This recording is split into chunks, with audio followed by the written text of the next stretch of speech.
नाजरीन आदाब, अली वारसी एक मरतबा फिर नया दौर के प्लेटफॉर्म से आपके सामने हाजिर है। आज हेडलाइंस में हमारे पास ज़्यादा से ज़्यादा खबरें तो नहीं है, लेकिन एक खबर है जो कि बहुत बड़ी खबर है। इमरान खान साहब ने कौम से खिताब किया है और कौम से खिताब में उन्होंने साइफ़र के हवाले से जो आज़म खान साहब का कल एक बयान हलफी सामने आया है, जो कि उन्होंने 164 का बयान दिया है मजिस्ट्रेट के सामने, अवैध समथिंग नाम है जो मजिस्ट्रेट साहब जो है, तो उसके हवाले से इमरान खान साहब ने अपना रिस्पॉन्स दिया। पहले उन्होंने कहा था कि मैं इसका पूरा एक एक्सपोजे करूंगा, उन्होंने ट्वीट की बड़ी ज़बरदस्त किस्म की। उसके बाद उन्होंने आज एक वीडियो भी जारी की। उस वीडियो के अंदर उन्होंने कहा कि 8:30 बजे मैं ये करूंगा, और 8:30 बजे जो मैं करूंगा आपको पता चलेगा कि हमारे जो टीवी चैनल्स हैं उनके ऊपर जो ड्रामे आ रहे हैं उनसे भी बड़ा ड्रामा करने लगा हूं मैं आज। खैर, जब उन्होंने ये बात की तो बहुत सारे लोगों को परेशानी हो गई। फैसल वाडा साहब ने कहा कि इस किस्म की कोई हरकत ना करें, ये अभी तक जो आपके साथ हो रहा है ना उससे भी ज़्यादा बुरा होगा। लेकिन मोहित पीरज़ादा साहब जो हैं, जो कि उनके बड़े चहीते भी हैं, और इमरान खान साहब मोहित पीरज़ादा के भी चहीते हैं, ये मतलब म्यूचुअल हैं, जो फीलिंग्स हैं दोनों की, मोहब्बत की, प्यार की। तो मोहित पीरज़ादा साहब ने उनको कोट ट्वीट करके कहा कि डियर खान साहब, स्टॉप, रुक जाइए, रिफ्लेक्ट, सोचिए एंड अंडरस्टैंड, और समझिए it's a carefully designed trap. ये बड़े ध्यान से बनाया गया एक जाल है। Like May 9 was used to trap PTI, जिस तरह पीटीआई को ट्रैप में फंसाया गया था, जाल में फंसाया गया था मई 9 को।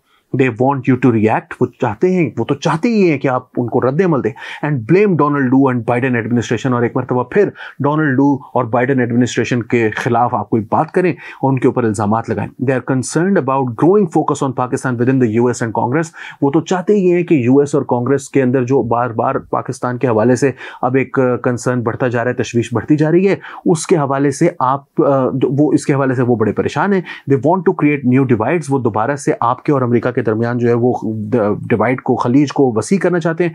Don't fall for the trap, इसके लिए ट्रैप में, इस जाल में फंसने की कोशिश मत कीजिए। I will explain in a vlog for you and whole Pakistan. उसके बाद उन्होंने अपनी मशहूरी भी की और उन्होंने कहा कि मैं एक वीलॉग के अंदर ये सारा कुछ आपको बताऊंगा। खैर जी, इमरान खान साहब लेकिन कहाँ सुनने वाले थे, या शायद सुनने वाले थे, मुझे नहीं पता। मैं अभी आपको इस हवाले से भी बात करूंगा। इमरान खान ने बहरहाल खिताब किया, 8:30 बजे करना था, 10:30 बजे किया, 2 घंटे लेट हो गया। वीडियोस के व्यूज़ भी ज़्यादा बढ़ जाते हैं ना इस तरह, तो वो एक अच्छी बात होती है। तो उन्होंने ये किया, लेकिन उन्होंने ये कहा कि जी जो कुछ बातें थी जो मैंने नोट डाउन कर रहा था सुनते हुए, एक तो उन्होंने ये कहा कि जनरल बाजवा जो हैं वो पाकिस्तान के अंदर वाहिद शख्स हैं जो इतने पावरफुल हैं जो मुझे हटा सकते थे, लिहाजा जो ये साइफर था वो मेरे लिए नहीं था, वो तो जनरल बाजवा के लिए था। ये साइफर को थोड़ा सा भी अगर किसी को समझ हो ना, पाकिस्तान दुनिया के अंदर साइफर किस तरह वर्क किस तरह से करता है, तो उसको ये आइडिया होगा कि ये सफ़ेद झूठ है। आई एम सॉरी, मेरे पास इससे कोई बेहतर वर्ड नहीं है, लेकिन ये सफ़ेद झूठ है। बात ये है कि आपका अपना असद मजीद जो वहाँ पर आपका पाकिस्तान का एम्बेसडर है यूएस के अंदर, वो एक लेटर लिख रहा है अपनी फॉरेन ऑफिस को, और फॉरेन ऑफिस के जरिए फिर वो कॉपीज़ जो है वो प्राइम मिनिस्टर को भी जाती हैं और लोगों को भी जाती हैं, जनरल बाजवा को भी गई होगी यकीनन। तो वो जो साइफर की कॉपी है वो तो लिखी, वो तो असद मजीद साहब ने, उसके ऊपर सारे नोट्स उनके जो उनके अल्फाज थे वो उन्होंने कोट कर दिए हैं। अच्छा, अब ये बात जब असद मजीद साहब यहाँ भेज रहे हैं, या तो आप कहें कि असद मजीद जो है वो साजिश में शामिल है, वो सबलिमिनल मैसेज कर रहे थे और उसको डिकोड करके जनरल बाजवा को समझ आ गया कि ओ अमेरिका मुझे ये कह रहा है, जैसे अमेरिका के पास और कोई जरिया नहीं है, वो एम्बेसडर के जरिए बाकायदा प्रॉपर चैनल के थ्रू साजिश कर रहा है। तो उन्होंने जब ये बात की तो उसके बाद उन्होंने ये कहा कि जी ये मुझे एड्रेस नहीं हो रहा, ये बिल्कुल सफ़ेद झूठ था। फिर उन्होंने कहा कि जब ये आया तो एजेंसीज़ ने उस वक्त फिर काम करना शुरू किया और हमारे लोग जो हैं वो टूटना शुरू हो गए, और हमारे जो लोग थे मुख्तलिफ जो हमारी एलाइड पार्टीज़ थी, MQM और PMLQ वगैरह, वो भी हमारे से दूर होना शुरू हो गई, विच इज़ अगेन सफ़ेद झूठ। 2 चीज़ें हैं इसके अंदर। पहली बात तो ये है कि नो कॉन्फिडेंस मोशन की जहाँ तक बात है, नया दौर वो प्लेटफॉर्म है जिसने नजम सेठी ने खबर से आगे के ऊपर रहते हुए सबसे पहले सबसे ज़्यादा मरतबा ये बात की। बार बार उन्होंने ये कहा, नवंबर-दिसंबर 2021 से वो ये कह रहे थे कि इमरान खान साहब के खिलाफ नो कॉन्फिडेंस मोशन बहुत जल्द आने वाली है। हामिद मीर साहब ने, जो कि उस वक्त इमरान खान की हुकूमत ने जंग और जियो के ऊपर तो उनको बंद करवा रखा था, लेकिन DW के ऊपर उन्होंने उर्दू में और इंग्लिश में, वॉशिंगटन पोस्ट के लिए गालिबन, उन्होंने मुतअद्दिद कॉलम्स लिखे जिसके अंदर उन्होंने बताया कि अपोजिशन का काम जो है वो होमवर्क मुकम्मल है और बहुत सारे लोग जो हैं वो PTI के टूट के उनके साथ मिलने को तैयार हैं। दूसरी बात यह है कि इमरान खान साहब जो मेजॉरिटी है वो तो बहुत पहले लूज कर चुके थे। अख्तर मेंगल साहब जो है वो उनसे बहुत पहले छोड़ चुके थे। 2021 में मार्च 6 तारीख को ये मुलाकात हुई असद मजीद और डोनाल्ड डू की। 7 तारीख को साइफर यहाँ पर पहुंचा। 7 तारीख को किसी टाइम पर या 8 तारीख को इमरान खान साहब को इसके बारे में इल्म हुआ होगा। रियल टाइम भी हो जाए तो भी 7 तारीख को हुआ है। लेकिन उससे 1 साल 4 दिन पहले 3 मार्च 2021 को इमरान खान साहब नेशनल असेंबली में अपनी मेजॉरिटी लूज कर चुके थे। वो जब यूसुफ रजा गिलानी ने सेनेट में इलेक्शन हराया था हफीज शेख साहब को, जो पीटीआई के नुमाइंदे थे, तो उनका इलेक्टोरल कॉलेज जो था वो नेशनल असेंबली थी। उन्होंने वहां पर यह साबित कर दिया था कि मेरे पास ज्यादा वोट हैं और पीटीआई के कैंडिडेट के पास कम वोट हैं। इमरान खान साहब ने वहां पर फिर एक आर्म ट्विस्टिंग के जरिए, जनरल फैज के जरिए और उनके जो सारी मशीनरी थी, लोगों को इकट्ठा किया। कुछ लोगों ने पूछा कि जी आप कहें तो हम ना जाएं, लेकिन उस वक्त जो इत्तेहादी जमातें थी, पीडीएम थी, उसने कहा कि नहीं, आप जाकर वोट ऑफ कॉन्फिडेंस दे दें, क्योंकि उनको किसी ने रोका हुआ था गन पॉइंट पर, तो वो भी थे बेचारे। तो इस वजह से उन्होंने रोक दिया, वरना वो उसी वक्त इमरान खान साहब वोट ऑफ कॉन्फिडेंस हार जाते और उनको ये सारा मौका भी ना मिलता। एनीवे, लेकिन कुछ और चीज़ें थी जो होंगी, वो उसके बारे में कभी और बात करेंगे। इसके बाद उन्होंने कहा कि जी इस जो साइफर था वो मैंने चीफ जस्टिस को भी भेजा, जनरल बाजवा के पास भी ये था, लेकिन जनरल बाजवा थे वो तो खुद इस साजिश में मिले हुए थे। और उन्होंने कहा कि मैंने नेशनल सिक्योरिटी काउंसिल को भी दिखाई है। उन्हें तो ये चाहिए था कि वो उसी वक्त इंक्वायरी इनिशिएट करते, लेकिन उन्होंने इन्वेस्टिगेशन करने की बजाय उन्होंने जो है वो सिर्फ एक डिमार्च किया। हालांकि ये तो पाकिस्तान के खिलाफ साजिश हो रही थी, मुदाखलत हो रही थी, वो माने हैं। मुदाखलत मानना और बात है, साजिश मानना और बात है। मुदाखलत होती रहती है, साजिश जो है वो मतलब अगर होती रहती है वो भी, लेकिन उसके लिए उसको साबित करने के तरीके और हैं।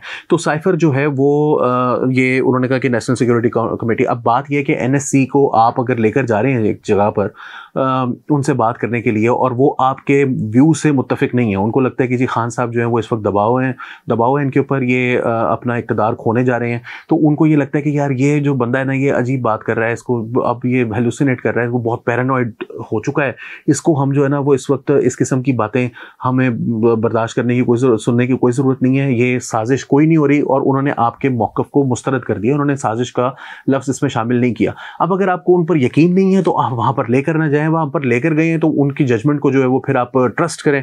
अच्छा, आगे चले, लेकिन उन्होंने कहा नहीं, वो तो साथ मिले हुए थे, यानी जेड़ा मेरे नाल नहीं है वो उन्होंने नाल है। दूसरी बात उन्होंने ये की कि जी ये जो अपोजिशन थी, मैं नेशनल असेंबली में भी लेकर गया इसको, लेकिन वहाँ पर अपोजिशन, आपको याद होगा, शहबाज शरीफ और जरदारी साहब जो है वो वॉकआउट कर गए, क्योंकि ये दोनों भी अमेरिका के साथ साजिश में मिले हुए थे। अच्छा जी, वो भी अमेरिका के साथ साजिश में, यानी वही इलेक्टोरल कॉलेज जिससे इमरान खान साहब वजीर आजम बने हैं, उनके खिलाफ अगर होगा तो वो वजीर आजम जो है वो, मैं मुल्क का इलेक्टेड प्राइम मिनिस्टर हूँ, मुझे इन्होंने निकाल दिया, मेरे खिलाफ साजिश हो गई। और दूसरा जो है वो भी उसी नेशनल असेंबली से ज़्यादा वोट लेकर इलेक्शन जीत कर पाकिस्तान का प्राइम मिनिस्टर हो, वो साजिशी है, वो कॉन्स्पिरेटर है, उसके बारे में मैं जो मर्जी कह सकता हूँ, वो कोई उसको पूछने वाला नहीं है।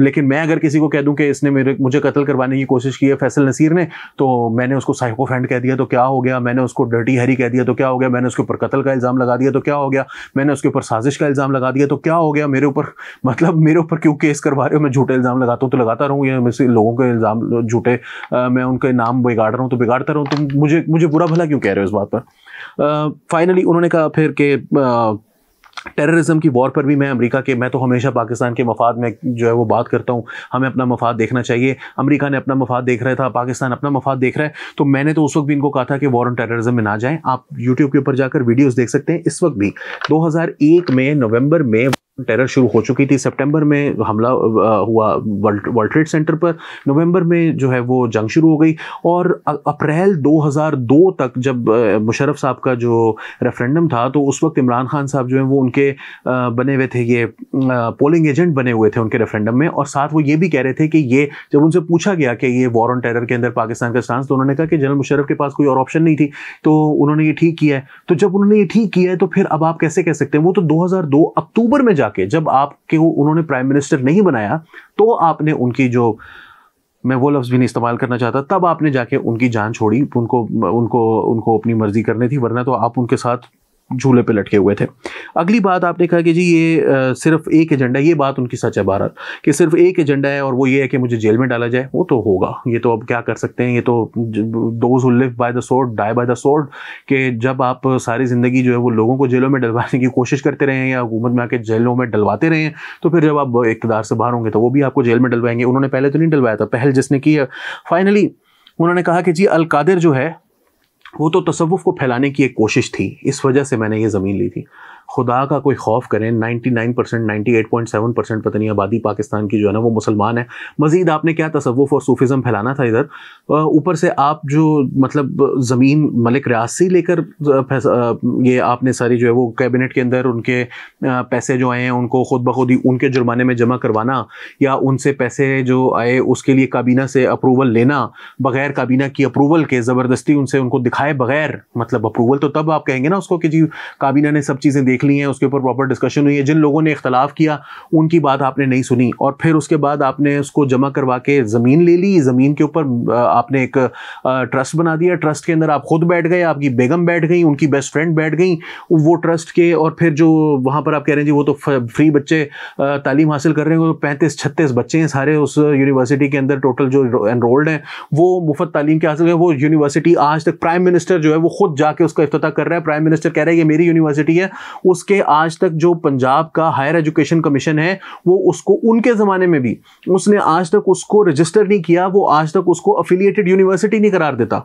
उसको आप कह रहे हैं कि जी ये मैंने बनाई थी, ये कोई मकसद यूनिवर्सिटी बनाना था ही नहीं। वरना आप मुझे बताए ना कि वो जो 3-3 कैरेट के हीरे, वो जो मलिक रियाज की बेटी जो है वो ऑडियो लीक में उनसे कह रही थी कि अब्बा जी वो कह रहे हैं कि फरा मैनू कहती है कि वो 3 कैरेट का हीरा ਜਿਹੜਾ है वो मैं देना है बाजी नूं, ते बाजी जी है वो 5 कैरेट का कहती है, तो फिर 5 कैरेट का देना पैना, तो वो आगे से मलिक रियाज साहब उनको कहते हैं कि फिर तू दिता नहीं, 5 कैरेट का दे देना सी तू। तो अब ये हीरे जो आप जमा कर रहे थे वो क्या तसव्वुफ के लिए आप तसव्वुफ फैलाना था उन हीरों से आपने, मतलब कोई मतलब लोगों की इतनी भी इंटेलिजेंस को इंसल्ट ना किया करें, खुदा का कोई खौफ करें। अमेरिका जो है ना वो आपसे बड़ा तंग आ गया, आपकी बातें वो बिल्कुल नहीं सुन रहा। आपने मोहित पीरज़ादा ने कहा था कि अमेरिका का जिक्र ना करें, आपने फिर वो डोनाल्ड लू और बाइडन के जिक्र भी छेड़ दिए हैं, उसका नुकसान हुआ है। अमेरिका जो है ना वो आपसे पहले ही तपा बैठा है, ऊपर से आप कोई ना कोई वो प्लांटेड किस्म का क्वेश्चन चला जाता है अंदर। वो कल एक साहब ने उधर वहाँ पर क्वेश्चन किया स्टेट डिपार्टमेंट में, उन्होंने कहा जी इमरान खान साहब जो हैं उसके हवाले से आप साइफर आ गए हैं, तो अब साइफर पर आप क्या कहेंगे। उन्होंने कहा यार हमने कुछ नहीं कहना, जो कहना था कह दिया, खुदा का वास्ता है माफ़ी दे दो हमें, ये जुड़े मेरे हाथ। वो डिप्लोमेट थे, उन्होंने इस तरह से नहीं कहा। मैथ्यू मिलर साहब जो कि स्पोक्स पर्सन हैं स्टेट डिपार्टमेंट के, उन्होंने कहा कि हमारा इससे कोई ताल्लुक नहीं है, पाकिस्तान का अंदरूनी मामला है, मेरी जान छोड़ दो, पाकिस्तान के अंदरूनी मामले में हमने कोई बात नहीं करनी। उन्होंने आगे से जो सवाल फिर उन्होंने किया कि वो कह रहे हैं मुझे जान से मार देंगे, तो फिर वो जान से मार देंगे तो फिर आप ठीक रहेंगे, फिर अमेरिका जो है वो होश करेगा। तो उन्होंने कहा कि हाँ भाई हम नहीं मुदाखलत कर सकते यार, हमारा कोई ताल्लुक नहीं है इस बात से। तो ये चीज़ें करना जो है वो बंद कर दें, मेरा नहीं ख्याल कि इससे कोई फ़र्क पड़ेगा। ये जो साइफर आपने चुप रह लेते, मेरा ख्याल है कोई ज़्यादा फ़ायदा हो जाता। अब नवाज शरीफ साहब आज वो कह चुके हैं, क्या नाम है, फ़खर दुरानी साहब, उन्होंने अपने व्लॉग में कहा कि नवाज शरीफ की बात तय हो गई है एस्टेब्लिशमेंट के साथ, वो चौथी मरतबा वज़ीर आज़म बनने लगे हैं। उनकी लाइफ टाइम डिस्क्वालिफिकेशन वैसे ही इलेक्शन एक्ट के ज़रिए ख़त्म हो गई है, और फाइनली जो उनका एक रह गया कि 10 ईयर के इम्प्रिजनमेंट है वो भी ख़त्म हो जाएगा, सेंटेंस भी ख़त्म हो जाएगा, पार्लियामेंट के ज़रिए ख़त्म हो जाएगा। तो फिक्र ही नहीं करनी, टेंशन नहीं लेनी। तो फिर मेरा ख्याल है कि इमरान खान साहब अब भी अगर खामोश हो जाए, जैसा कि फैसल वार्डन ने उनको समझाया, जैसा कि मोहित पीरज़ादा साहब ने समझाया, तो मेरा ख्याल है कि कोई मामला बेहतर हो सकता है। आपको पता है कि 8 अरब डॉलर से तजावुज़ कर गए हैं पाकिस्तान के ज़खायर। तो अब जो है वो मईशत भी बुनियादी तौर पर वाक़या कुछ ऐसे है कि संभल गई है, कुछ बेहतर हो गई है। इलेक्शन जो है वो टाइम पर हो भी सकता है। अगर वो खामोश हो जाएं तो शायद इमरान खान साहब, लेकिन नहीं बचेंगे, क्योंकि वो सही कह रहे हैं। एक बात उन्होंने ठीक की है, मुझे जेल में डालना है और मुझे डिस्क्वालीफाई करना है। तो अली वारसी को नया दौर के प्लेटफॉर्म से इजाज़त दीजिए। आदाब।